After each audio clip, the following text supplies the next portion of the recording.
Imagine you are a company and you're planning to expand into a new city. Would you go through the hassle of buying land, meeting contractors, meeting architectures, designing the office and setting it up? Or would you simply take a ready to use office and start working from day one itself? Most companies would choose the second option, right? They want speed, they want flexibility, and they don't want to lock their capital in the land. This is exactly where companies like EFC Limited come in. Guys, before talking about EFC Limited, right? As we have approached Q4 result season, comment down below the names of the companies which you want me to research on. I can share the results, I can share the business analysis along with the Q4 results. They provide end-to-end business solutions from space, from giving out the space to companies, from designing as per the customizations, from providing furniture. But here's where it gets interesting.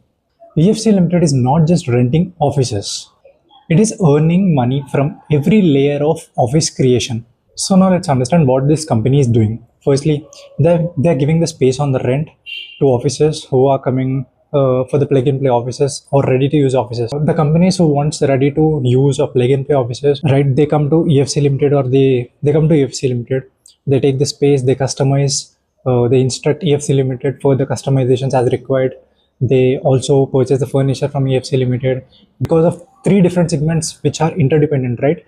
At every layer, EFC Limited is earning money, and also it is becoming easier for the companies as well that they need not go out to get the customizations done. I mean, they need not talk to external architectures or external project planners, or they need not buy furniture from third-party vendors.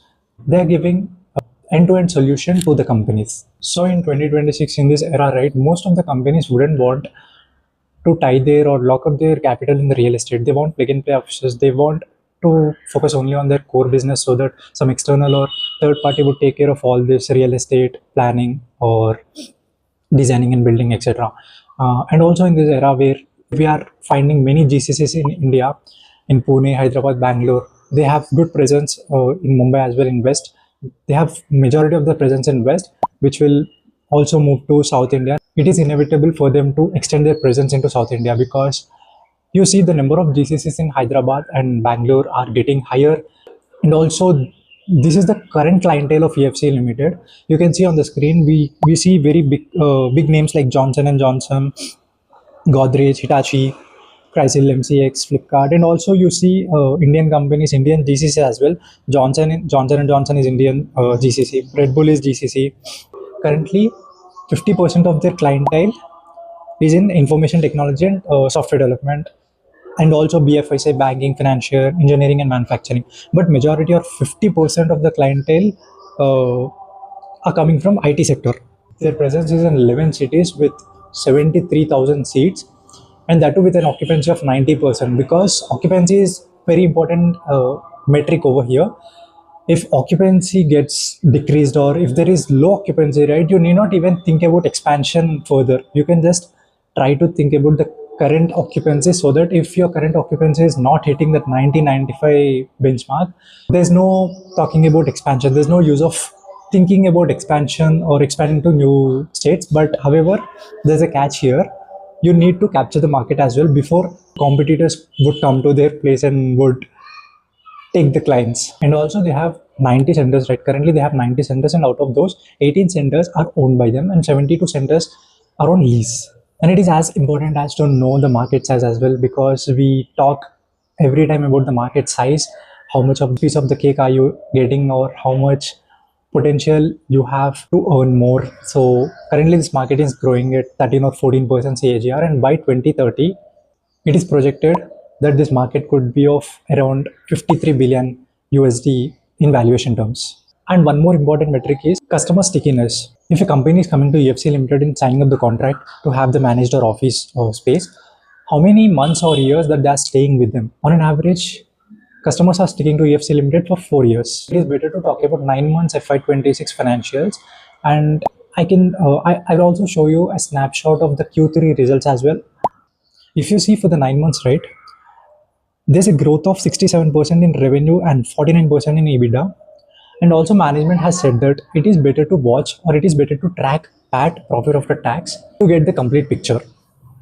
and PAT is growing at 79% for 9 months FY26 YOY basis. And also it is very important to talk about the revenue mix, because previously it used to be majority of the revenue used to come from leases segment, and soon after FY24, right? In FY24 they have got 62% from leasing, but in FY25 it has been reduced to 57%, and now for 9 months FY26 it has been further reduced to 52%. Now if you can see, management has even clearly mentioned that they want this revenue mix to be 33% from each sector. But currently, the furniture business is giving 6% of revenue, and also furniture business will help EFC Limited to push the margins or increase the margins. If we talk about EBITDA as well, EBITDA on a QOQ basis has reduced in Q3 because they have started, they are expanding aggressively, so EBITDA will be lower because many segments or many centers would not generate revenue in the initial days or in the initial months. So because of that, they drag down the EBITDA. This is why PAT would be good metric to track.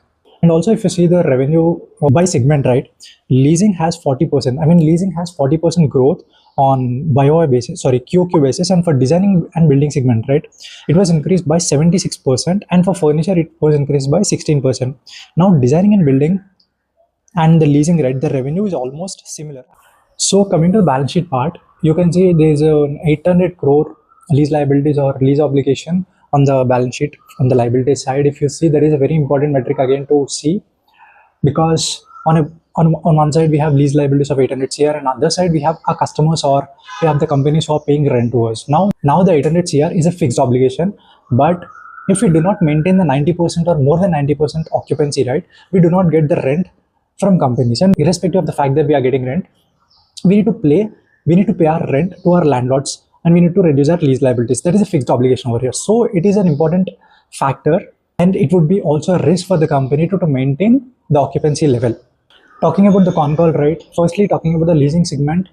In the leasing segment, the existing clients are moving to the design and building segment as well.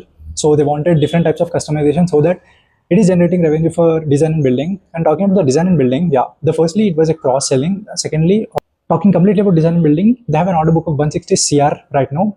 And also talking about the furniture, right, it is a space which was underutilized. Currently they are only utilizing 30 to 40% of capacity in the manufacturing, but when it comes to 80 or 90%, right, they'll have the benefit of operating leverage. The cost or fixed cost would be same, but then they can get the benefits out of that, because it is a high margin business. The furniture business is very high margin business. It pushes the margins and it balances overall return on equity and capital employed. And also management is confident that they are going to build, or they are going to add 20,000 seats here, and also they are going to continue 50 to 60% of the growth for 2 to 3 years. For next 2 to 3 years, they're confident on having this aggressive growth of 50 to 60%. Currently, leasing has the highest margins, 25%. Leasing will give more money, or it's a cash generating business to EFC Limited. Coming to design and building, it was approximately 18 to 20%, and furniture is again the highest. Second highest after leasing. It can give up to 20 to 22%. 20 to 22%. It is good we have understood about numbers. We have seen the numbers, because there's not more or there's less to talk about numbers in an aggressive growing business like EFC Limited, right? We need to talk more about their execution. Execution is very important, as they have 3 different segments, because the companies like Office or WeWork only depend on the leasing part. They only focus on the leasing business. But coming to EFC, 3 businesses are interdependent, and whenever they are agreeing for a project which has services to be provided from 3 different businesses, right, they need to focus on the execution, because planning would be simpler, but execution would be difficult. Leasing would be normal, as it's the primary business, but designing and building, they should have designs accurate. They should build the office in time as per customizations. They should provide the furniture as well. So it's a game of execution. Coming to this game of execution, right, there are expected risks like occupancy. As I've already explained, they have a fixed lease liability obligation, but then customers are variable. The rent from the customers is variable. If you are not having many customers, or if you're not having customers stick to you for a longer time, you would not get the regular generation or regular cash flows to pay to landlords. Currently, the revenue to rent percentage is approximately 45%. As currently we are in a bear market, we could see this 30 to 50% of correction in all of the small caps, including EFC Limited as well, right? But then we can see fundamentally the company is very good. But also to note that if even in the further quarters, right, if company is performing aggressively in the same manner, soon after these uncertainties come, investors will start rewarding companies like this, which are fundamentally very good.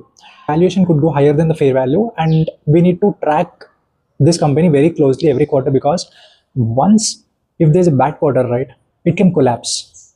The companies like this, especially in the small and mid cap sector, right, investors would reward these companies 2x, 3x, 5x. But whenever we see a bad quarter, right, you might have seen many companies like Trent as well. Trent is one of the classic example in the recent times, in last 1 year, where the company's growth was very higher, but then once we see a bad quarter, right, investors started punishing the stock. This will go on for a long time. This punishment could go on for a long time. So we need to track closely about the results on QOQ basis. So now we will track this company for Q4 as well. Post Q4 results, I'll give you a full comprehensive growth outlook for this company EFC Limited after Q4 results. But few things that are non-negotiable in this company are occupancy ratios. I mean, occupancy percentage. It should be approximately more than 90%. And also the order book of designing and building segment. And also the capacity utilization of furniture. And also the pipeline, because they will be competitors in this space. Whenever a new company is coming into this space, or whenever new company wants to take the office on a rent, or whenever some companies are establishing their GCCs, Office, WeWork, EFC Limited, or many other companies would have this competition. You need to focus on the execution as well, because you have 3 different segments. So these are like 4 to 5 points which we need to track to understand if this company in future is going in the direction they have envisioned. But on a fundamental basis, the game is still in the EFC's Limited's court. It depends on the occupancy, execution of these 3 business segments, and their future pipeline. Thank you.